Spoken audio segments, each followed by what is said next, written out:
नमस्ते दोस्तों, मैं अर्चना जैन। योगा में मैंने एमए किया हुआ है और डिप्लोमा किया हुआ है। गृहस्थ से दीक्षा ली हुई है, इस कारण से प्रज्ञा श्री अर्चना मेरा नाम है। सबसे पहले मैं अपने इष्ट देव महादेव को नमन करती हूँ और उसके बाद में जो ये संस्था कार्यक्रम को आयोजित करवा रही है, इनको मैं राजमाता अहिल्या योग केंद्र इंदौर के सभी सदस्यों को और सभी साधकों को हृदय से नमन करती हूँ।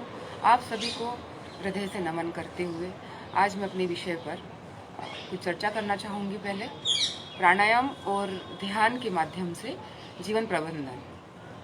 अब देखिए, विषय तो इतना गूढ़ है कि इस विषय में केवल 45 मिनट में कुछ बोल पाना और कुछ करवा पाना इतना आसान तो नहीं है, लेकिन असंभव भी नहीं है। मैं कुछ टिप्स जो है ऐसे आपको बताना चाहूँगी, जिससे आप अपनी लाइफ में आने वाली छोटी छोटी परेशानियाँ या बड़ी बड़ी परेशानियों को प्राणायाम और ध्यान से भी मैनेज कर सकते हैं। क्योंकि ये समय आप देख रहे हैं, कोरोना की स्थिति चल रही है और कोरोना के कारण सभी लोग योग के प्रति जागरूक भी हुए हैं और बहुत अच्छे से एक्सेप्ट भी किया है कि योग ही एक ऐसी क्रिया है जो हमारी रोग प्रतिरोधक क्षमता को विकसित करती है। और कई सारे वायरस जो कि हमें दिखाई भी नहीं देते हैं, कोरोना तो ठीक है ये अभी आया है, लेकिन ऐसी कई सारी और बीमारियां होती हैं जो हमारे योग से रोकी जा सकती हैं। लेकिन ऐसा नहीं है कि कोई योगी बीमार ना हो, लेकिन कंपेरेटिवली जो योग नहीं करते हैं वो ज़्यादा बीमार होते हैं और योग जो करते हैं वो बहुत कम ही बीमार होते हैं या उनके ऊपर वायरस का अटैक बहुत कम ही होता है। तो मैं प्राणायाम के माध्यम से सबसे पहले ये बात आपको बताना चाहूँगी कि प्राणायाम ऐसे तो 12 प्रकार के हैं, लेकिन 12 प्रकार के प्राणायाम जो है वो कर पाना वो संभव नहीं होता है हर किसी के लिए, क्योंकि सभी गृहस्थी में है और समय के अनुसार भी और अपनी बॉडी के अनुरूप भी सभी लोग 12 की 12 प्राणायाम कर पाए, ऐसा संभव नहीं हो पाता है। लेकिन कुछ प्राणायाम ऐसे हैं जो हर व्यक्ति कर सकता है। कई बार ये भ्रांति होती है लोगों को कि पहले प्राणायाम करें या योगासन करें, तो इसके लिए मेरा अनुभव ये कहता है कि योगासन के पश्चात ही प्राणायाम किया जाना चाहिए और उसके पश्चात ध्यान से इसका समापन होना चाहिए। क्योंकि सबसे पहले शरीर की जो क्रियाएं होती हैं, हमारी जो नसें होती हैं, वो शिथिल की जाती हैं योगा से, और उसके बाद में फिर मन और श्वास और इन सबको शिथिल किया जाता है और फिर बाद में ध्यान के माध्यम से मन को स्थिर किया जाता है। तो आज हम सबसे पहले प्राणायाम लेंगे भस्त्रिका।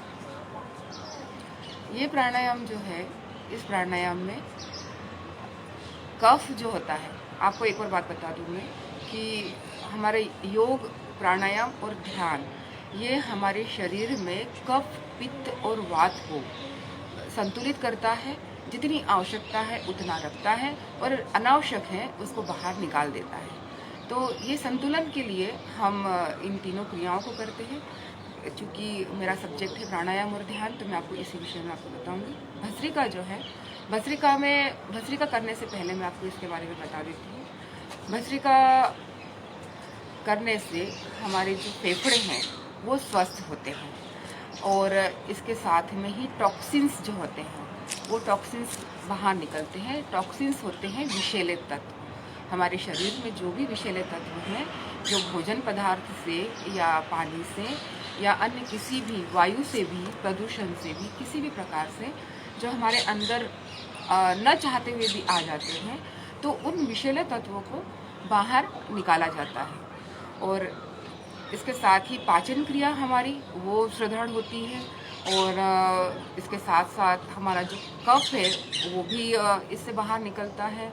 सांस लेने में हमें जो कठिनाई आती है कई बार, वो कठिनाइयाँ दूर होती हैं। तो इस तरीके से जो भस्त्रिका अगर सही तरीके से किया जाए, किसी भस्त्रिका ही नहीं, पूर्ण योग जो है किसी योग्य प्रशिक्षण प्रशिक्षण लिए हुए व्यक्ति जैसे एमए है या डिप्लोमा है या अन्य जो भी डिग्री धारक है, उन लोगों के साथ में, उनके सानिध्य में, उनके मार्गदर्शन में अगर किया जाता है तो निश्चित ही आपको लाभ मिलेगा, बजाय गूगल गुरु के। क्योंकि यदि आप YouTube पे देख के करते हैं तो आपको सही ढंग से उसकी प्रक्रिया समझ में नहीं आएगी, केवल वो बताया जाएगा बस, और वो आप वो उसकी जो डेप्थ है, उसकी जो एक बारीक से बारीक चीज़ भी है, वो समझ नहीं पाएंगे। तो इस कारण से यदि कोई आपके पास में कोई यदि प्रशिक्षक है, कोई शिक्षक है, योग शिक्षक है, उसके मार्गदर्शन में आप करेंगे तो आपकी एक छोटी से छोटी सांस लेने की गति जो है वो भी बहुत अच्छे से देखकर उसको संतुलित करने के लिए आपको मार्गदर्शन करेंगे। तो मेरा अनुरोध है ये कि आप इस तरीके से ही किसी के साथ में करें, अकेले यथासंभव आप अकेले न करें। और यदि स्वस्थ रहना चाहते हैं, स्वास्थ्य को बचाना चाहते हैं, तो पैसों की तरफ हो या अन्य किसी भी समय की तरफ हो इतना ध्यान न दें। कम से कम अपने लिए 30 से 40 मिनट तो आप निकाल ही सकते हैं प्रतिदिन, और यदि आप ऐसा करते हैं तो निश्चित ही आपको एक स्वस्थ जीवन प्राप्त होगा। अब हम भस्त्रिका करते हैं। आपको मैं जिस तरीके से बताऊंगी भस्त्रिका, आप उसी तरीके से आप कोशिश करिएगा। शायद संभव ना हो सही ढंग से देख पाना, लेकिन फिर भी आप ये प्रयास कर सकते हैं। सबसे पहले हमारी मुद्रा जो है ये ज्ञान मुद्रा में होना चाहिए। हमारी बॉडी बिल्कुल स्ट्रेट होना चाहिए, लेकिन तनाव में नहीं होना चाहिए किसी भी तरीके से। रीढ़ की हड्डी बिल्कुल सीधी हो और तनाव रहित हो। इसके साथ ही हमारे जो हाथ है, दोनों हाथ ज्ञान मुद्रा में बिल्कुल इस तरीके से दोनों घुटनों पे रखे रहेंगे। और इसके बाद में हम आंखें बंद करके बिल्कुल पहले तो एक बिल्कुल नॉर्मल सांस लेनी है, बिल्कुल नॉर्मल ब्रीदिंग, बिल्कुल सहज, बहुत स्लो हमें उथली उथली सांस नहीं लेनी है। पहले हम बिल्कुल एक सामान्य सांस लेते हुए सहज हो जाएंगे।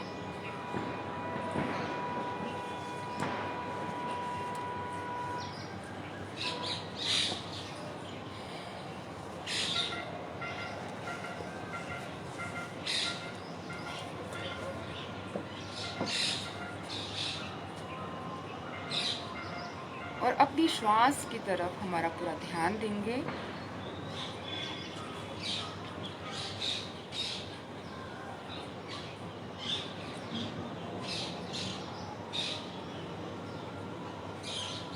आंखें बंद इसलिए की जाती है ताकि हम अपनी श्वास पर केंद्रित हो सके और हम जो क्रिया करना चाह रहे हैं उसका हमें पूर्ण लाभ मिले। अब हम भस्त्रिका स्टार्ट कर रहे हैं। भस्त्रिका में आप देखेंगे कि हम श्वास लेंगे, बहुत नॉर्मल श्वास लेना है और तेजी से बाहर निकालना है।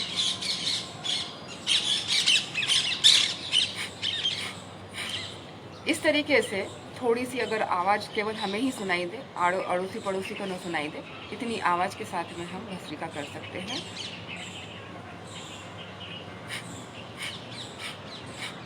और ये जो हम भस्त्रिका करेंगे ये लंग्स तक, हमारे केवल अभी लंग्स तक हमारी ये होना चाहिए। लंग्स हमारे जो है, फेफड़े जो हैं, वहाँ तक हमारी श्वास जाएगी और वहीं से हमें निकालना है।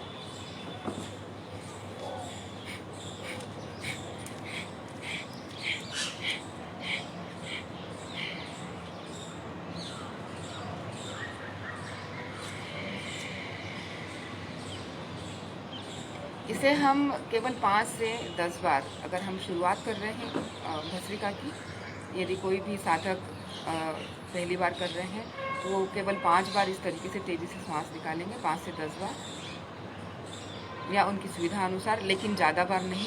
इसके साथ में ये भी बात ध्यान रखें कि उच्च रक्तचाप, हाई ब्लड प्रेशर के जो पेशेंट है या उनको जो परेशानी है हाई ब्लड प्रेशर की, वो इस प्राणायाम को ना करें, क्योंकि इससे ब्लड प्रेशर और ज़्यादा हाई हो जाता है। लेकिन लो ब्लड प्रेशर वाले इसे कर सकते हैं, लेकिन वो भी एक सीमित मात्रा में है।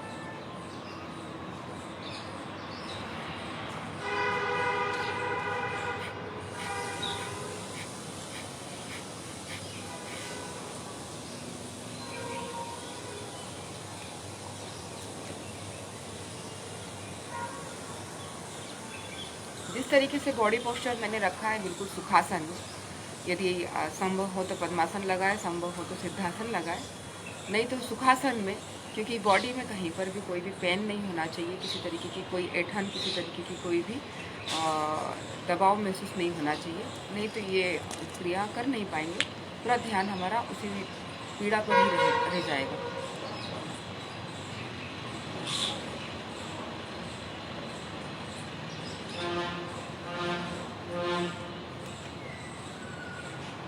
अब भस्त्रिका के बाद में हम जो दूसरा प्राणायाम लेंगे वो है कपालभाति।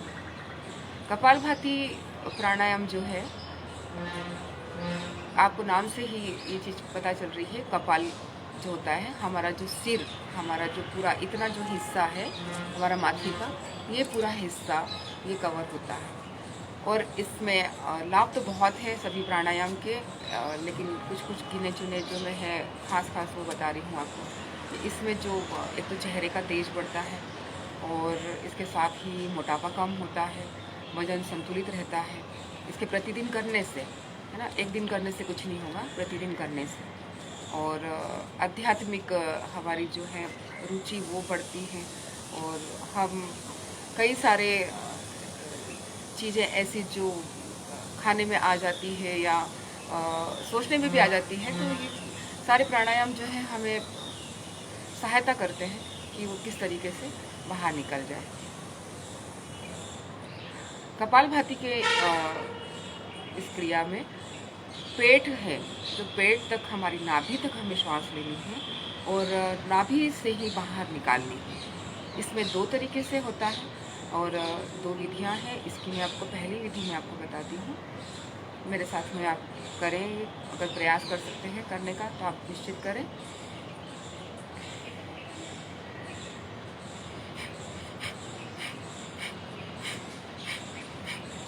आपको ये दिखाई दे रहा होगा कि ये भस्त्रिका की भांति ही है निश्चित तौर पे, लेकिन भस्त्रिका में केवल लंग्स जो है, हमारी जो सीना है, वो उस पर दबाव ज़्यादा पड़ता है, और कपालभाति में जो है हमारे पेट पर दबाव ज़्यादा पड़ता है। तो हम बिल्कुल पेट तक, हमारी नाभि तक हम सांस लेंगे, और हमें महसूस होना चाहिए पेट अंदर बाहर होते हुए जब हम श्वास बाहर छोड़ रहे हों।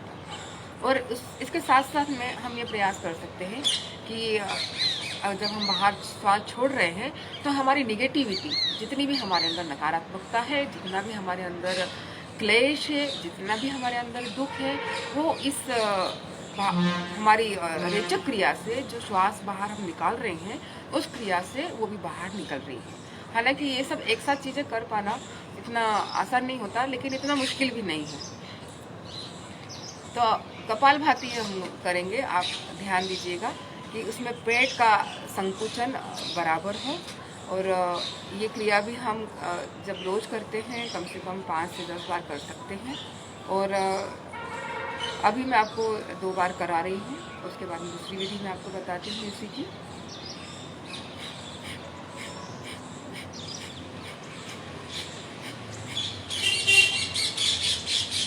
इस तरीके से हमें 5 से 10 बार ये श्वास छोड़नी है, और पूरा एक जो सर्कल होता है वो पूरा एक राउंड एक बार का कहलाता है। इस तरीके से हम 5 से 10 बार हमारी यथाशक्ति अनुसार हम कर सकते हैं। अब इसकी दूसरी क्रिया है, ये किसी के लिए कठिन भी हो सकती है, लेकिन करने का प्रयास करेंगे। कठिन तो सभी कुछ होता है, हम बचपन से सब कुछ सीख के नहीं आते हैं, धीरे धीरे ही सीखना चालू करते हैं। यदि हम लाभ चाहते हैं पूर्ण रूप से प्राणायाम का भी, तो इसको सीख सकते हैं। दूसरी क्रिया इस प्रकार से है, मैं आपको पहले इसके बारे में बता देती हूँ। आप श्वास बिल्कुल अंदर लेंगे, इकट्ठा करेंगे नाभि तक, और कम से कम 20 से 25 बार उसको हल्के हल्के छोड़ना है, हल्के हल्के, बिल्कुल हल्के हल्के उसको बाहर निकालना है।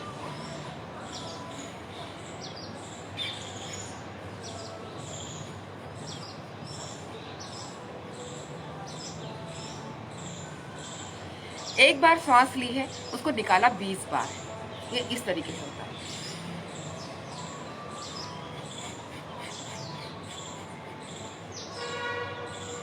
अगर पेट में कहीं दर्द हो रहा हो, कमर में कहीं कोई दर्द हो रहा हो, तो इस क्रिया को ना करें।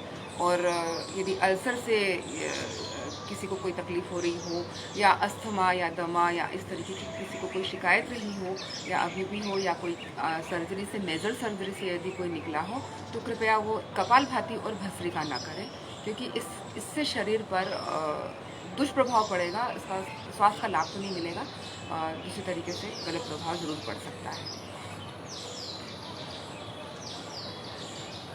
अब कपालभाति के बाद में हम आते हैं नाड़ी शोधन पे, जिसको कि अनुलोम विलोम के नाम से जाना जाता है। और अनुलोम विलोम एक ईड़ा नाड़ी और पिंगला नाड़ी, हमारी एक नाड़ी होती है सूर्य, एक नाड़ी होती है हमारी चंद्र। एक नाड़ी से हम श्वास लेते हैं, दूसरी नाड़ी से हम उस श्वास को छोड़ते हैं। मतलब एक छिद्र हमारा जो है वो सूर्य है और दूसरा जो है चंद्र है। तो सूर्य हमारा जो है राइट हैंड, हमारा जो दाया छिद्र है, नासिका छिद्र जो है वो सूर्य नाड़ी है, और जो बाया नासिका छिद्र है वो चंद्र नाड़ी है। तो नाड़ी शोधन इसलिए होता है क्योंकि इससे जो प्राणवायु हमारे अंदर जाती है, वो प्राणवायु स्वस्थ रूप से जा सके। ऑक्सीजन जो है हमारे आसपास, जो ऑक्सीजन है वो ऑक्सीजन व्यवस्थित रूप से हमारे अंदर जा सके, हमारे प्राणों में वो व्यवस्थित रूप से कार्य कर सके। इसलिए नाड़ी शोधन का प्राणायाम बहुत ज़रूरी होता है, क्योंकि हम श्वास तो लेते हैं दिन भर में, कई बार हम श्वास लेते हैं, 1 मिनट में हम कम से कम 16 से 17 बार हमारी श्वास अंदर बाहर जाती है। और इसी वजह से जो है मनुष्य की आयु लगभग 70, 80 से 100 वर्ष तक की भी होती है, जो कि ये सबसे ज़्यादा आयु है अन्य पशु पक्षियों की तुलना में। तो ये श्वास हम लेते हैं, लेकिन हमें पता ही नहीं होता है कि हम श्वास कितनी उथली उथली ले रहे हैं। हम श्वास की प्रक्रिया भी नहीं जानते हैं। तो कई सारी चीज़ें जो है हमारे शरीर से जुड़ी हुई है, हमारे श्वास से जुड़ी हुई है। और यदि हमारे शरीर से जुड़ी है, हमारे श्वास से जुड़ी है, तो निश्चित तौर पे वो हमारे जीवन पर प्रभाव डालेगी, चाहे वो सकारात्मक रूप से हो या नकारात्मक रूप से हो। तो अब मैं नाड़ी शोधन प्राणायाम आपको बताती हूँ। नाड़ी शोधन प्राणायाम आपको कैसे करना है, पहले आप ये देख लीजिए, उसके बाद में फिर आप नाड़ी शोधन प्राणायाम करेंगे। इसमें एक बात और ध्यान रखिए, मुद्रा का। इसमें जो एक हाथ है हमारा वो एक घुटने पे रहेगा, और जो हमारा सीधा हाथ है, अगर कोई लेफ्ट हैंडर है, ये कुछ बारीकी चीज़ें होती हैं, ये योग शिक्षक ही आपको बता सकते हैं, ये हर कोई आपको नहीं बता सकता है ना। तो इसके लिए मैं अब आपको और ज़्यादा तो नहीं बोल सकती कि हाँ भाई गूगल गुरु हो या यूट्यूब गुरु हो, आप इसको बहुत ज़्यादा आप मानते हैं, अगर इसको फॉलो करते हैं तो निश्चित तौर पे बहुत बारीकी से आप वंचित रह जाते हैं इनकी बारीकियों से। तो सीधा हाथ, हमारा जो सीधा हाथ है, अगर कोई लेफ्ट हैंडर है तो वो लेफ़्ट से करेंगे, अगर कोई राइट हैंडर है तो वो राइट से करेंगे। और केवल हमारा जो अंगूठा है वो यूज़ किया जाता है। हमारी जो मध्यमा और तर्जनी जो उंगली है वो हमारे आज्ञा चक्र पे, हमारे मस्तिष्क पे रखी जाती है। और इसके बाद में हमारी जो अनामिका है, इससे दूसरा छिद्र बंद किया जाता है। ऐसी जो लेफ्ट हैंडर है वो लेफ्ट हैंड से भी ऐसे ही करेंगे, लेकिन एक ही हाथ यूज़ करना है। आपने सामान्य तौर पे यदि यूट्यूब पे या और किसी चैनल पर अगर आपने देखा होगा तो लोग बाग दोनों हाथ यूज़ करते हैं, दोनों हाथ की उंगलियां यूज़ करते हैं, जो कि बिल्कुल गलत है, सही नहीं है। एक ही हाथ की उंगली से आपको आपकी ये नाड़ी शोधन की और अन्य जो भी हम आगे प्राणायाम करेंगे वो एक ही हाथ से आपको करना है। जो हाथ आपका ज़्यादा एक्टिव है, मतलब राइट हैंड अगर एक्टिव है तो राइट हैंड से, और लेफ्ट हैंड अगर एक्टिव है तो लेफ्ट हैंड से। अब इसके लिए हमें इस तरीके से हाथ रखना है। हम अपनी जो सूर्य नाड़ी हमारी दाहिनी, हम शुरुआत ऐसे ही करेंगे। हमारी जो दाहिना नासिका छिद्र है इसको बंद करते हैं, और जो हमारे बाया चंद्र नाड़ी है, जो हमारा बाया नासिका छिद्र है, इससे श्वास लेंगे। और यदि संभव हो कुंभक लगाना, यथासंभव जितना भी समय, कुंभक मतलब ये कि अंदर, यदि अंतर कुंभक, यदि अंदर आप श्वास जितनी देर तक रोक सकते हैं, प्रयास कर सकते हैं रोकने का, और उसके बाद में फिर सूर्य नाड़ी से आपकी दाहिनी छिद्र से वो श्वास बाहर निकालना है। तो मैंने आपको इसके बारे में बताया, अब मैं आपको करती हूँ, आप अगर हो सके तो मेरे साथ में करें।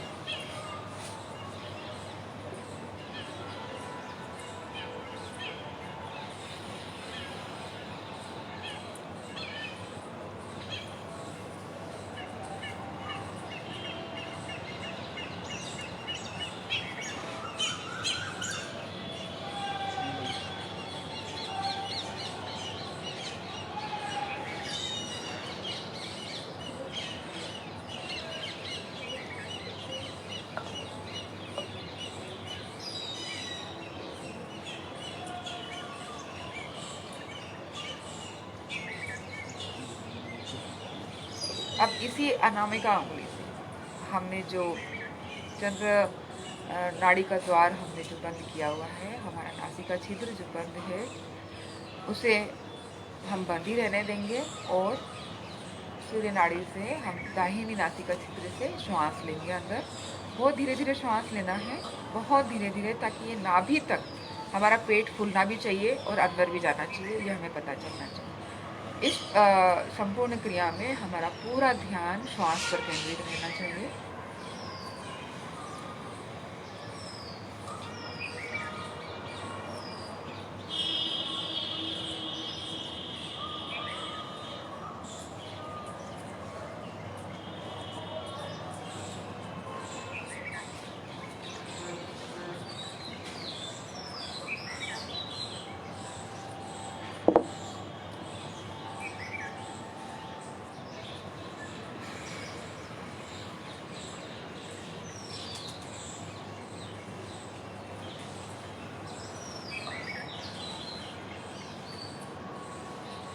दोनों छिद्रों को मिलाकर हमने जो श्वास और प्रश्वास की एक क्रिया की है, ये एक राउंड कहलाता है। इस तरीके से हम कम से कम 5 से 10 राउंड हम कर सकते हैं, जिससे एक प्राण वायु हमारी प्रत्येक नस में जा सके, ऑक्सीजन जो है, ऑक्सीजन सही मात्रा में हमारे अंदर प्रवेश कर सके। अच्छा, एक और भ्रांति होती है लोगों को कि प्राणायाम का सही समय क्या होना चाहिए। तो मेरा अनुभव और कई सारे जो ऋषि मुनि हुए हैं, हमारे ऋषि पतंजलि भी और चरक जी भी, और बहुत सारे ऐसे हमारे ऋषि घेरंड और ऐसे सभी लोगों का अनुभव रहा है कि प्रातःकालीन जो सूर्योदय का समय होता है, सूर्योदय से 8 बजे तक का समय जो होता है, ये समय सबसे उत्तम होता है प्राणायाम के लिए। इस समय हम अपनी नित्य कर्म से निवृत्त होकर, और यदि संभव हो तो स्नान करके, तो यदि स्नान नहीं कर पाते हैं तो कोई दिक्कत नहीं है, लेकिन प्राणायाम और योगा करने के कम से कम आधा से 1 घंटे बाद में स्नान करना चाहिए। ये क्योंकि सुबह जो होता है वो बहुत अच्छा, एक तो रात की हमारी नींद हो जाती है और बहुत खुशनुमा हम अंदर से ही होते हैं, कोई विचार नहीं होते हैं बहुत ज़्यादा, दिन भर की कोई भागदौड़ नहीं होती है। यदि हम संध्याकालीन अगर ये करते हैं तो कई सारी चीज़ों से हम त्रस्त हो जाते हैं, थकान होती रहती है, कोई ना कोई अन्य समस्याएं आती रहती है, और शाम को करने से आप भी देखते होंगे कि कार्बन डाइऑक्साइड वगैरह वो सब निकलती है, सुबह के समय ऑक्सीजन होती है, और वातावरण जो है वो भी शुद्ध नहीं होता है, पोल्यूशन वगैरह सब हो जाता है। सुबह का वातावरण बहुत शुद्ध होता है, और स्थान भी हमें ऐसा चुनना चाहिए कि आसपास में हमारे पेड़ पौधे हों, और इस तरीके से होना चाहिए कि हमें बिल्कुल अच्छा लगे, हम खुशी महसूस करें, इस तरीके का वातावरण होना चाहिए। तो प्राणायाम के लिए भी समय जो है वो सुबह का समय सबसे ज़्यादा श्रेष्ठ होता है। फिर अगर संध्या में किसी को करना है तो कम से कम खाने के बीच में 3 घंटे का अंतर होना चाहिए। मैं तो वैसे मना ही करती हूँ, मुझे तो बिल्कुल भी वो चीज़ नहीं सुहाती है कि शाम को कोई चीज़ ऐसी की जाए। केवल रात को सोते समय ओम का जो है आप उच्चारण कर सकते हैं, ओम का जाप कर सकते हैं सोते समय। बाकी क्रिया वगैरह योग हो या प्राणायाम हो, वो संध्या के समय करना इतना सही आपको लाभ नहीं दे सकता है। इसके बाद में अभी हमने जो नाड़ी शोधन किया, ये एक जो चक्र मैंने आपको करके बताया है कि किस तरीके से आपको चंद्र नाड़ी से आपकी श्वास लेना है और सूर्य नाड़ी से आपकी श्वास को छोड़ना है, रेचक करना है, पूरक करना है, रेचक करना है, छोड़ना लेना को छोड़ना लेना, और उसकी अनुभूति भी करना है। अब नाड़ी शोधन के बाद में मैं आपको जो प्राणायाम बताने वाली हूँ वो है सूर्य भेदन। सूर्य भेदन प्राणायाम के बारे में भी कई तरीके की भ्रांतियाँ भी हैं, कई तरीके की बातें हैं, लेकिन मेरा व्यक्तिगत अनुभव रहा है ये कि सूर्य भेदन प्राणायाम करने से हमारा दिमाग शांत होता है, कफ की निवृत्ति होती है, वो तो है ही है, और जो क्रोध है, क्योंकि मुझे कहीं पढ़ने में आया था कि इससे क्रोध बढ़ता है, लेकिन मेरे साथ में इसका उल्टा हुआ है कि क्रोध शांत होता है। और कई सारी हमारी जो कह सकते हैं सूर्य से संबंधित क्योंकि सूर्य जो हमारे एक ताप का कारक है, ताप मीन्स ऊर्जा, उसका कारक है, तो उसको संतुलित करता है। और सूर्य भेदन प्राणायाम किस तरीके से किया जाएगा ये मैं आपको बताना चाहूँगी। हम जो है सबसे पहले जिस तरीके से अभी नाड़ी शोधन के समय अपना मुद्रा रखी थी हाथ की, हमारे शरीर की, जिस तरीके से हमने पोस्चर रखा हुआ है वैसे ही रखा जाएगा। और इसके बाद में हम जो है पहले केवल सूर्य नाड़ी से ऐसी इस तरीके से दाहिने छिद्र से हम श्वास लेंगे और बाएं छिद्र से छोड़ेंगे, दाएं छिद्र से लेंगे और बाएं छिद्र से छोड़ेंगे। इसको भी तेज गति से नहीं करना है, कुछ देर यथासंभव प्रयास करना है कि 10 सेकेंड अंदर ही अंदर हम गिनती काउंट कर सकते हैं, 5 से 10, 15, 20। जैसे मैं अगर 30 सेकंड से 45 सेकंड तक मैं मेरी श्वास रोक लेती हूँ, अगर आपके लिए 5 सेकंड संभव हो तो 5 सेकंड रोकें, 10 सेकंड हो तो 10 सेकंड रोकें, जितना सेकंड आप रोक सकते हैं। ज़्यादा दबाव न डालें और बिना दबाव के आप इस श्वास को रोक के सूर्य भेदन की हम प्रक्रिया शुरू करते हैं।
इस तरीके से हम 5 से 10 राउंड कर सकते हैं और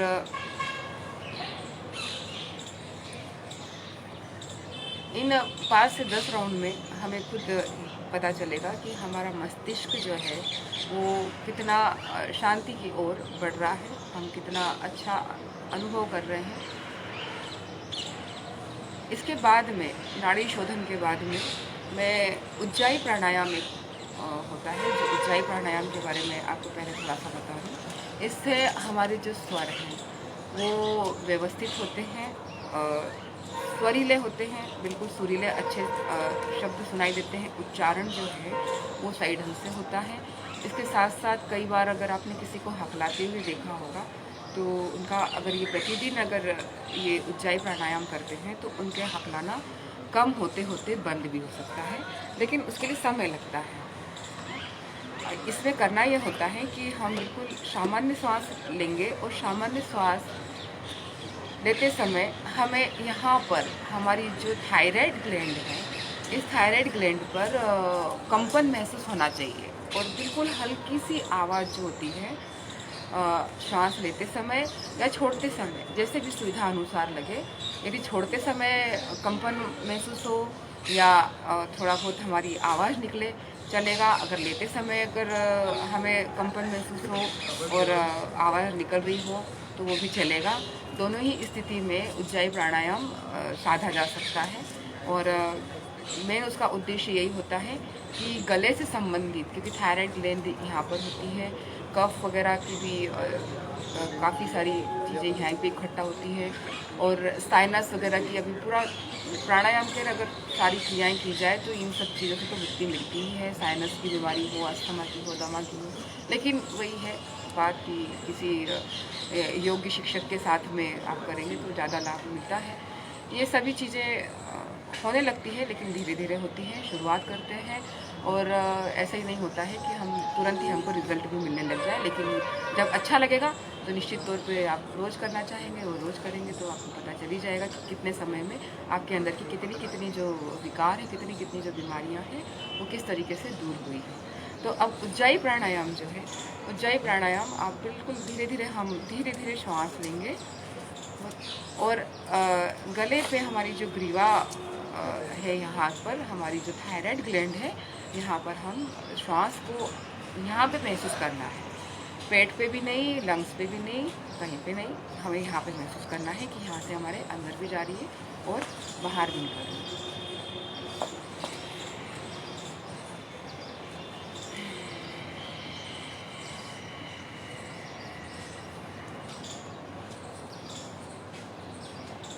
यदि आप मेरी आवाज़ सुन पा रहे होंगे तो निश्चित तौर पे मेरी ये रेचक क्रिया भी आपको सुनाई दी होगी। मेरे साथ में ऐसी स्थिति होती है कि मैं जब श्वास लेती हूँ, हालांकि इसकी प्रक्रिया दोनों ही तरीके से की जाती है, रेचक और पूरक दोनों में ही आवाज़, किसी दोनों में से एक में भी हो सकती है आवाज़ और दोनों में भी हो सकती है, लेकिन महसूस हमें यहाँ पर होना चाहिए।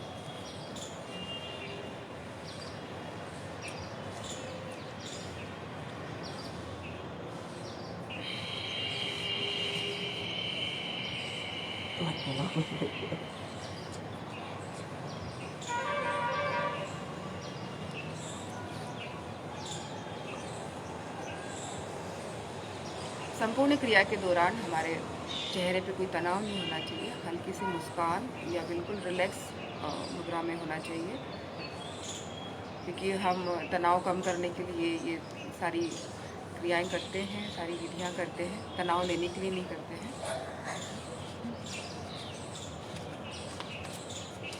जैसे मेरे साथ में श्वास का जब पूरक होता है, जब श्वास अंदर जाती है तब आवाज़ नहीं आती है, जब बाहर में छोड़ती हूँ तब हल्की सी आवाज़ आती है। एक बार फिर आप सुनिएगा।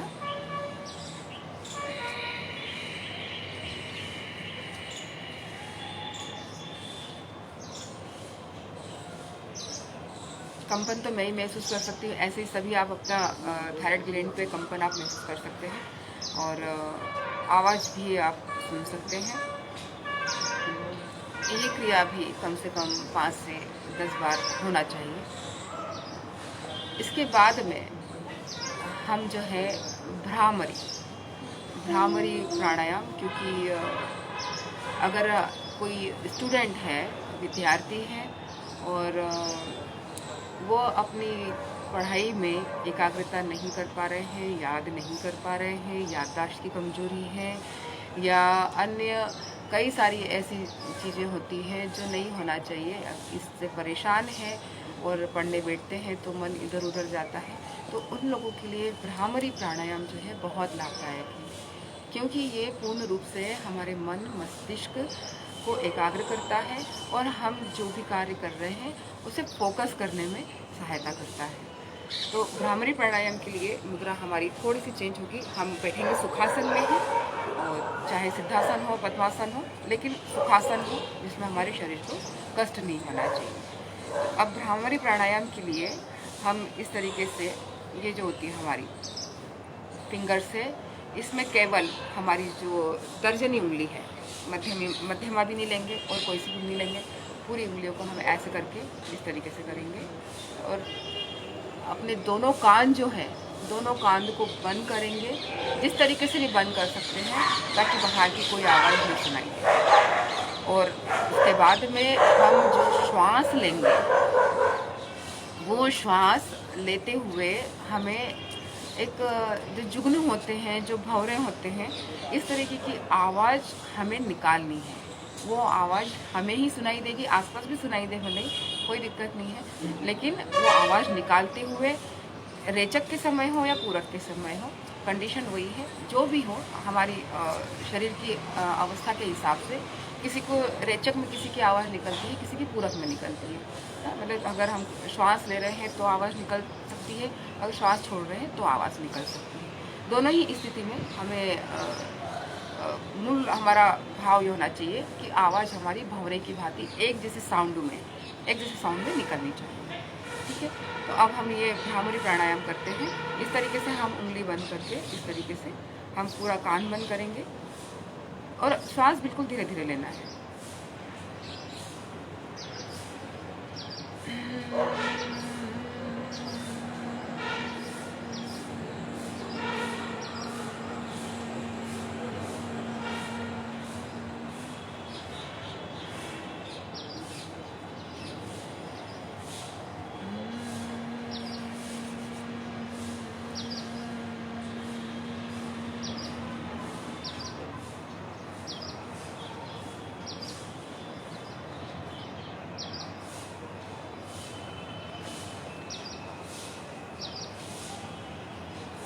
जैसे मैंने ये भ्रामरी प्राणायाम जब किया तो आपने नोटिस किया होगा कि श्वास लेते समय मुझसे आवाज़ नहीं निकली थी और श्वास छोड़ते समय रेचक क्रिया के दौरान आवाज़ निकली है। इसी तरीके से आपके साथ में भी हो सकता है, तो इसको कोई दबाव में आने की ज़रूरत नहीं है। जैसा भी सहजता से जो हो सके, हम संपूर्ण जो योग क्रिया है और प्राणायाम है और ध्यान करते हैं तो अपने आप को सहज करने के लिए करते हैं, असहज होने के लिए नहीं करते हैं। ये निश्चित तौर पे इसी विचार के साथ हमारी शुरुआत होना चाहिए। अब ये जो है भ्रामरी भी कम से कम हम 5 से 10 बार इसको प्रतिदिन कर सकते हैं। और ये 5-6 जो प्राणायाम है, इसको भी आप यदि प्रतिदिन करते हैं तो मुश्किल से 25 से 30 मिनट आपको लगेंगे। और 10 मिनट का, 15 मिनट का आप ध्यान कर सकते हैं, 5 मिनट का ओम का उच्चारण कर सकते हैं। ये आप 40 मिनट अगर दिन भर में अपने लिए निकाल लेते हैं तो आपका दिन भर बहुत ही अच्छा, बहुत खुशनुमा, बहुत इन्जॉयफुल निकलता है, बहुत रिलैक्स वाला निकलता है। किसी तरीके का कोई टेंशन हो, दबाव हो, वो इजीली रिसेप्टिविटी नहीं होती है उसकी, हमारी ग्रहणशीलता वो कम हो जाती है। जैसे अभी आज के समय में हम ये देख रहे हैं कि कोरोना वायरस ने लोगों को जीना सिखा दिया है। मैं तो ये बात बोलती हूँ कि भला हो कोरोना का, जो इसने लोगों को जीना सिखा दिया है। लोग पौष्टिकता की तरफ ध्यान दे रहे हैं, स्वास्थ्य की तरफ ध्यान दे रहे हैं और एक इस तरीके की कोई बीमारी आ सकती है ये भी लोगों के जहन में आया है, क्योंकि अभी तक तो बिल्कुल ऐसा अंधाधुंध जीवन चल रहा था। हम क्या कर रहे हैं हमें पता ही नहीं चल रहा था, क्या खा रहे हैं पता ही नहीं चल रहा था, जो मन किया वो खा लिया, जो मन किया वो हमने कर लिया। बिल्कुल इस तरीके से हमारी एक लाइफ स्टाइल बनी हुई थी। लेकिन कोरोना ने हमारे जीवन को व्यवस्थित किया है। अब जब व्यवस्थित किया है और बता भी दिया है कि कभी भी किसी को कुछ भी हो सकता है, अभी कोई समय निश्चित नहीं है, कौन कब जाएगा कौन कब आएगा ये वैसे भी हमारे हाथ में नहीं था। और लेकिन फिर भी अनुमान ये लगाया जाता था कि कम से कम 50-60 साल की उम्र तो हर किसी की होती है। लेकिन बहुत सारी अभी बीमारियाँ या बहुत सारी ऐसी चीज़ें आ रही हैं और भविष्य में भी आ सकती हैं, तो ये कहा नहीं जा सकता। लेकिन ये ज़रूर किया जा सकता है कि हमारे पास में जितना भी जीवन है उतना जीवन व्यवस्थित हो, हम जैसे जीना चाहते हैं। हम किसी और पर ध्यान न देके, परिस्थितियों को हम नहीं बदल सकते हैं, लोगों को हम नहीं बदल सकते हैं। हम केवल अपने ऊपर अगर ध्यान देते हैं, अपने आप को हम बदल लेते हैं, अपने आप को हम एडजस्टेबल बना लेते हैं इस तरीके से कि हम किसी भी परिस्थिति में हम खुश रहेंगे और खुश हैं, तो हम सभी जो शेष जीवन है उसको विशेष बना सकते हैं। अब इसके साथ ही हमने ये जो प्राणायाम किए हैं, ये प्राणायाम के लाभ भी हमें तभी मिलेंगे जब हम व्यवस्थित तरीके से इसे करेंगे। अब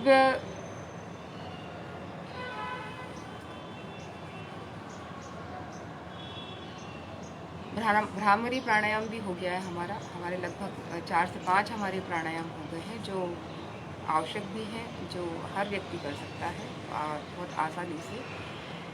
इसके बाद में हम ध्यान को लेना चाहेंगे, क्योंकि समय का भी अभाव है और ज़्यादा समय और किसी चीज़ में देना थोड़ा मुश्किल है। ध्यान के लिए सबसे पहले मैं आपसे कहना चाहूँगी कि हमारी धारणा क्या है ध्यान के प्रति, वो उस पर ध्यान देना बहुत ज़रूरी है। ध्यान का मतलब ये कतई नहीं है कि हम निर्विचार हो जाएं। निश्चित तौर पे हमारी वृत्तियाँ जो होती है, हमारी चित्त वृत्तियाँ जो होती है वो निवृत्त होती है, लेकिन हम निर्विचार हो जाए, ये मेरा अनुभव है। और जिन लोगों को मैंने कराया है उन लोगों का भी अनुभव के आधार पे मैं आपसे ये बात शेयर कर रही हूँ। इतना कॉन्फिडेंटली मैं आपको बता पा रही हूँ कि ध्यान करते समय ये धारणा न बनाए कि हम निर्विचार हो जाएंगे। ऐसा नहीं होता है। हम जैसे ही ध्यान करने बैठते हैं तो सारे जो विचार हैं वो बहुत तुरंत ही अटैक करने लगते हैं, और ऐसे अटैक करते हैं जो विचार कभी हमने किए भी नहीं हैं। कल अगर हमने कुछ देखा हो, परसों यदि हमने कुछ सुना हो, साल भर पहले किसी ने कुछ बोल दिया हो, 2 साल पहले कोई घटना घट गई हो, बचपन में कोई घटना घटी हो, कोई दुर्घटना घटी हो जो अति प्रिय हो, जो कष्टदायक हो, तो वो भी याद आने लगते हैं। ऐसा भी हो जाता है कई लोगों के साथ में। तो ये जो चीज़ है ध्यान के प्रति हमें जागरूक होना ज़रूरी है कि विचारों का आवागमन नहीं रुकेगा, लेकिन विचार का रिप्लेसमेंट, विचार किस तरीके से आए, ये इसकी कह सकते हैं पावर, इसकी पावर हमारे हाथ में आ जाती है कि अगर हम चाहेंगे तो ये विचार आएंगे और हम नहीं चाहेंगे तो विचार नहीं आएंगे। तो एक रिप्लेस करना है, बुरे विचारों को हटाना है और अच्छे विचारों को लाना है। और इसके बाद में जो मन की बात होती है, तो मन का कोई अस्तित्व नहीं है। हम देखते हैं हमारे शरीर की सभी हम अंगों को गिना सकते हैं, विचार को भी हम बोल के बता सकते हैं, लेकिन मन न तो दिखाई देता है न सुनाई देता है। लेकिन हमारी सारी क्रियाओं का जो संग्रह है वो मन ही करता है, उसी को मन कहा जाता है। उसमें हमारी इच्छाएं भी निहित है, उसमें हमारे विचार भी निहित है, उसमें हमारी क्रियाएं भी निहित है। और उसमें सभी, चाहे हमारे काम, क्रोध, लोभ, मोह, माया, मत्सर, ये सब चीज़ें भी उसमें निहित है। मैं आपसे कहना चाहूँगी, शायद कभी आपने सुना भी होगा, इन सब चीज़ों से मुक्त नहीं हुआ जा सकता है। ये हम बाय बर्थ, हमारा बॉर्न ही इसी से हुआ है, हमारा बर्थ ही इसी से हुआ है, तो हम इससे मुक्त नहीं हो सकते हैं, लेकिन इसकी अति पर जाने से बच सकते हैं। न तो बिल्कुल कोई चीज़ नहीं होना चाहिए, वो गलत है, और बहुत ज़्यादा अति हो, वो गलत है। इसका संतुलन, तो ध्यान और प्राणायाम हमें संतुलित करता है। किस तरीके से संतुलित करता है? अब जब हम ध्यान करने बैठते हैं, विचार यदि हमारे अंदर आएंगे तो विचारों को रोकना नहीं है, बिल्कुल रोकना नहीं है। विचारों को, जो भी विचार आ रहे हैं उनको आने देना है। हमारी कोशिश ये करनी है हमें कि हम बिल्कुल सामान्य स्थिति में बैठ के हमारी आती जाती श्वास को महसूस करें, उसे मन की आंखों से देखने की कोशिश करें। हम केवल इतना ही कर सकते हैं, हम इससे ज़्यादा नहीं कर सकते। जो आप ये देखेंगे, अगर प्रतिदिन ये करते हैं तो कम से कम 40 दिन के ध्यान से, 40 दिन के प्राणायाम से आप उन सब चीज़ों से मुक्त होने लगेंगे जो अनावश्यक है, जो बॉडी में है वो भी, जो मन में है, जो विचारों में है वो भी, जो नकारात्मकता है वो भी। यदि नकारात्मक लोग आपके आसपास हैं तो उनसे हम मुक्त नहीं हो सकते हैं, कोई दिक्कत नहीं है, लेकिन हमको उनके हिसाब से किस तरीके से चेंज होना है, या हमें उनका कितना एक्शन का रिएक्शन कितना करना है, ये कला हमें आ जाती है। कोई भी व्यक्ति पूर्ण नहीं होता है, हर किसी के अंदर कोई ना कोई कमी होती है, और उस कमी को व्यक्ति जाने न जाने, लेकिन उसके आसपास के लोग जरूर जानते हैं, और उस कमी को स्वीकार करना भी जरूरी है, चाहे हम करें या अगला करे, कोई दिक्कत नहीं है तो है, कमी है तो है, कोई प्रॉब्लम नहीं है उसमें। क्योंकि प्लस और माइनस ये दोनों से मिलके ही सृष्टि भी बनी है, और प्लस और माइनस से ही सब कुछ चल रहा है, और प्लस माइनस सभी के अंदर रहेगा। हाँ, अब कहाँ प्लस करना है, कहाँ माइनस करना है, इसका रिमोट हमारे हाथ में आ जाएगा जब हम ध्यान और प्राणायाम करेंगे। तो हमारा जो लाइफ मैनेजमेंट है, जो हमारा टाइम मैनेजमेंट है, जो हमारा कैरियर मैनेजमेंट है, जो हम काम करना चाह रहे हैं, उसके लिए हम उस काम को हम कितना एंजॉय कर रहे हैं, ये सब चीज़ें हम सीख जाएंगे। ये सब चीज़ें हमें धीरे धीरे आने लगेगी। इससे ये चीज़ होगी कि हम कम से कम अपने कारण परेशान न होंगे, है ना। क्योंकि अगर हमें गुस्सा आता है तो आप देखिएगा कभी भी कि अगर गुस्सा आता है तो सबसे पहले हमारी ही बॉडी पूरी चेंज होती है, हमारी जो श्वास है वो तीव्र हो जाती है, तेज़ हो जाती है, तेज़ गति में आ जाती है। तो वो दूसरे पर हम गुस्सा कर रहे हैं, उसको तो कम प्रभावित करता है, वो हमको ज़्यादा प्रभावित करता है। हमें कौन सी एक्शन की रिएक्शन देनी है और कितनी मात्रा में देनी है। ऐसा भी नहीं है कि क्रोध नहीं करेंगे, क्रोध करना भी जरूरी है, ऐसा भी नहीं, लेकिन उसका मैनेजमेंट भी हमें आ जाएगा कि अब हमें क्रोध करना भी है या हमें हमारी आपत्ति बतानी भी है तो हमें किस तरीके से बतानी है, कितनी बतानी है, ज़्यादा नहीं। क्योंकि उसमें अगर हम खुद ही अपना होश खो बैठे, अपनी जागरूकता खो बैठे तो कोई लाभ नहीं है, उससे कुछ नहीं होना है, समय नष्ट ही होना है। यदि किसी भी व्यक्ति को ये बात बोल दी जाए कि आपके पास में केवल 2 दिन ही है, या तो कैंसर है या ब्लड कैंसर है या कोरोना है या XYZ कोई भी बीमारी है, यदि किसी भी व्यक्ति को ये बात बोल दी जाए कि आपके पास में ज़िंदगी के सिर्फ 2 दिन ही बचे हैं, तो उन 2 दिनों में आप क्या करेंगे? निश्चित रूप से बहुत उसको एंजॉय करना चाहेंगे, अपनी फैमिली के साथ एंजॉय करना चाहेंगे, उसी फैमिली के साथ एंजॉय करना चाहेंगे जिसको के कारण परेशान होते हैं, जिसके कारण डिस्टर्ब होते हैं। उन्हीं मेंबर्स के साथ में भी एंजॉय करना चाहेंगे जो कभी ना कभी किसी न किसी कारण से आपका दुख का कारण बने होंगे।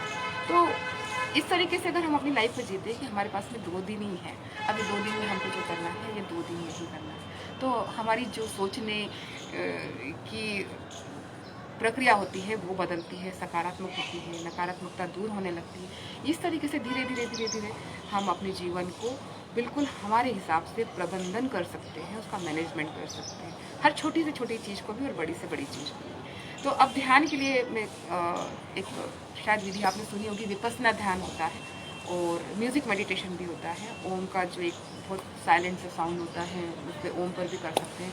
म्यूज़िक मेडिटेशन बहुत ज़्यादा अच्छा रहता है और ये कभी भी किया जा सकता है, कहीं भी किया जा सकता है, इसके लिए कोई बाउंडेशन नहीं है। मैं कई बार ऐसा होता है कि कार में हो या अन्य कहीं भी ऐसा स्थान हो, भीड़ भरा भी स्थान हो, ट्रेन में जा रहे हो, कहीं भी जा रहे हो, आपने अपने मोबाइल लिया और मोबाइल उठा के आपने अपना ईयरफोन ले लिया या ब्लूटूथ हो या जो भी हो, आपने वो ले लिया। बाहर की भीड़ भाड़ से आपको बचना है या आपको अपना ध्यान करना है, आराम से आप संगीत सुन सकते हैं जो आपको पसंद था। इसमें भी मैं तो कहूँगी कोई बाउंडेशन नहीं रखे, कोई आध्यात्मिक सॉन्ग सुने वो भी ज़रूरी नहीं है, कोई क्लासिकल म्यूजिक सुने वो भी ज़रूरी नहीं, जो आपको प्रीति कर लगे, जो आपको अच्छा लगे, जिसमें आपके मन की स्थिरता सधे, केंद्रित हो मन जिस भी म्यूज़िक पे। तो मैं अभी तो आपको विपस्सना ध्यान का बता रही हूँ, उसमें केवल हमें ये करना है, हमारा आती जाती श्वास को हमें हमारी मन की आंखों से देखना है। और ये जो है मैं 5 मिनट का ये आपको ध्यान कराऊंगी, उसके बाद में हम ओम का उच्चारण करेंगे।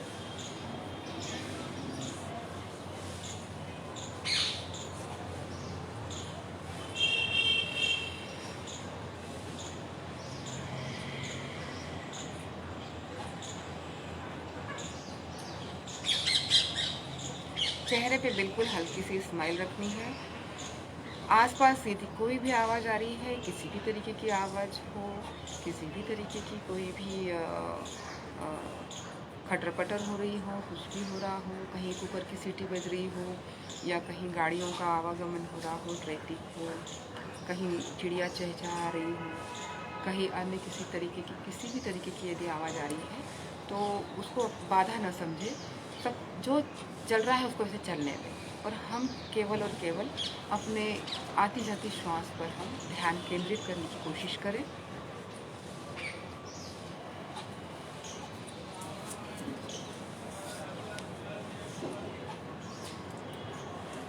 चेहरा भी बिल्कुल तनाव रहित होना चाहिए, हल्की सी स्माइल होना चाहिए हमारे चेहरे पे। तो ज़बरदस्ती वाली स्माइल नहीं, बिल्कुल ऐसी कि हाँ अंदर से हम खुश हो रहे हैं।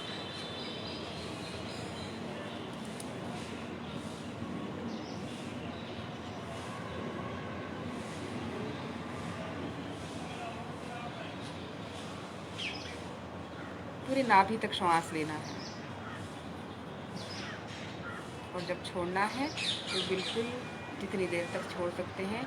इसमें काउंटिंग होती है 10 से 20। हम अंदर अगर चाहें तो हम काउंटिंग मनी मन कर सकते हैं इस तरीके से कि हम श्वास ले रहे हैं तो 10 बार हमने गिनती करी है और फिर हमारी श्वास गई है नाभि तक और फिर हमने जब बाहर निकाली है तो वो 20 बार, दुगुना बिल्कुल।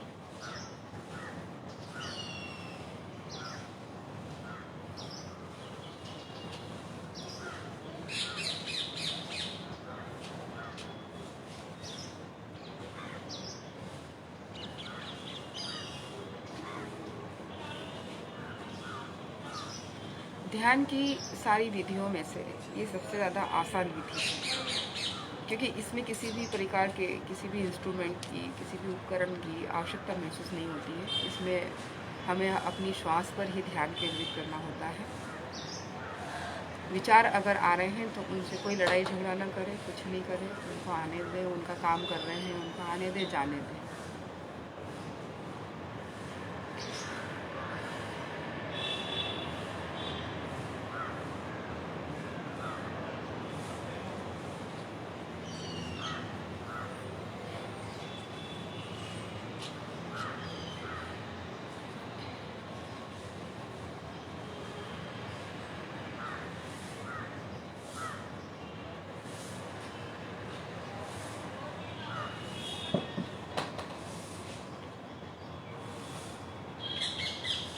अब यथासंभव यथाशक्ति हम ओम का उच्चारण करेंगे। अब इसमें भी ओम का उच्चारण में भी कई बार भ्रांति होती है कि श्वास लेते समय ओम का उच्चारण होना चाहिए या श्वास छोड़ते समय, और मेरा ये कहना है कि ओम का उच्चारण ज़्यादा महत्व रखता है। ओम पर ध्यान केंद्रित होना ज़्यादा महत्व रखता है। श्वास प्रश्वास पर हो रहा है ओम, ये इतना ज़्यादा महत्वपूर्ण नहीं है। लेकिन अभ्यास से जो सही विधि है वो की जा सकती है। लेकिन मुझे ऐसा लगता है कि सबकी बॉडी का अलग अलग तासीर होती है। सभी में कफ वात पित्त अलग अलग मात्रा में होते हैं, और इसी तरीके से जो हमारे 3 तत्व हैं, गुण हैं, सतोगुण, तमोगुण, रजोगुण, ये भी सभी के अलग अलग होते हैं। तो उस हिसाब से सबका जो एक कह सकते हैं एक पूरा बॉडी की प्रकृति जो है, शरीर की प्रकृति है, वो बहुत अलग होती है। इसी कारण से कभी कोई दवाई किसी पे काम करती है और किसी अन्य व्यक्ति पे नहीं करती है। तो इसमें ध्यान में भी यही चीज़ होती है, और प्राणायाम में भी होती है, योगासन में भी होती है।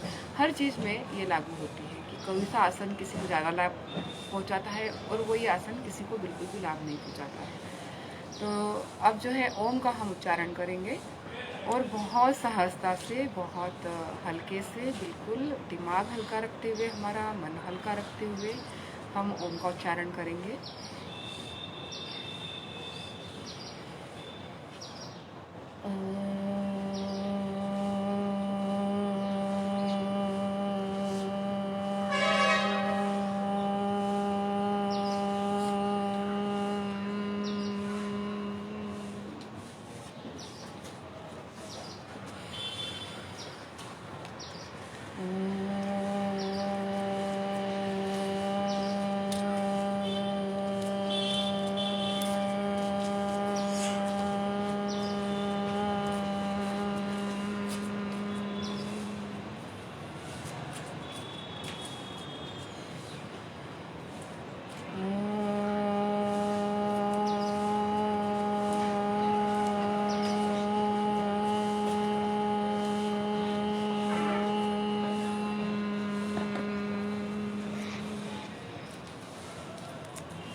बिल्कुल धीरे धीरे अपनी आंखें हम खोलेंगे।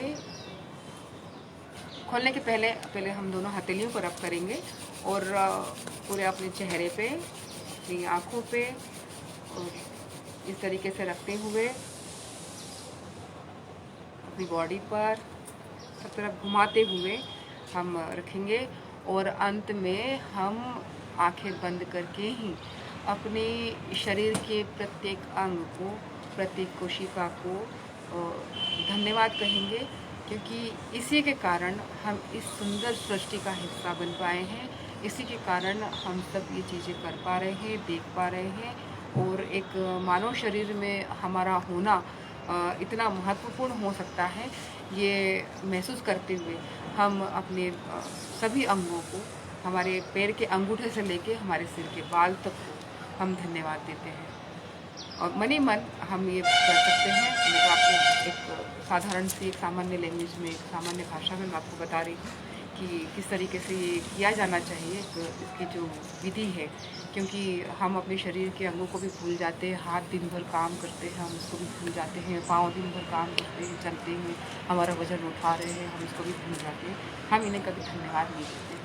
तो ये जो समय होता है हमारा ध्यान का, इस समय हमें इनको धन्यवाद देना चाहिए, क्योंकि इन्हीं के कारण हम स्वस्थ भी हैं और इन्हीं के कारण हम इतना एक्टिव भी हैं।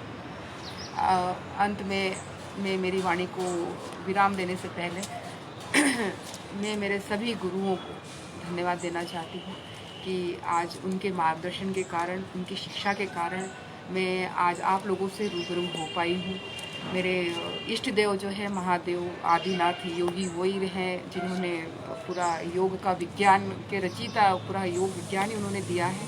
वो मेरे इष्ट देव हैं और उनका तो मैं खैर उठते बैठते हर समय धन्यवाद मैं देती ही हूँ। और आप लोग सभी जो आज मेरे से जुड़े हैं प्रत्यक्ष रूप से, अप्रत्यक्ष रूप से, मैं आप लोगों को भी हृदय से धन्यवाद देती हूँ कि जो आपने इतना शांतिपूर्वक मुझे सुना और समझने का प्रयास किया।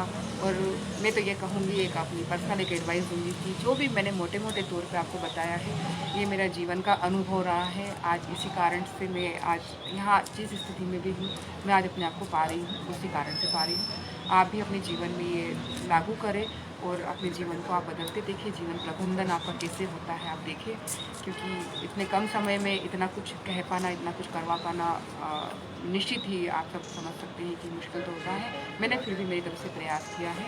और अंत में जो है हमारे योग साधक जो हमारा ग्रुप है सभी का, राजमाता अहिल्या योग केंद्र के नाम से इन लोगों के ये जो कार्य कर रहे हैं, निश्चित रूप से इतना अच्छा कार्य है कि किस तरीके से लोगों तक योग पहुंच सके, किस तरीके से लोग योग के प्रति जागृत हो सके, अपने जीवन में होश ला सके, अपने जीवन को व्यवस्थित कर सके। ये जिस तरीके से एक पूरा टीम जो काम कर रही है, ये निश्चित ही तौर पे बहुत ही प्रशंसा के योग्य है, बहुत ही मेहनती है। और इनके लिए तो मैं जितना धन्यवाद कहूँ उतना कम है। तो अंत में मैं बस आप लोगों को प्रणाम करना चाहूँगी। आप प्रज्ञा श्री अर्चना का प्रणाम स्वीकार करें। धन्यवाद।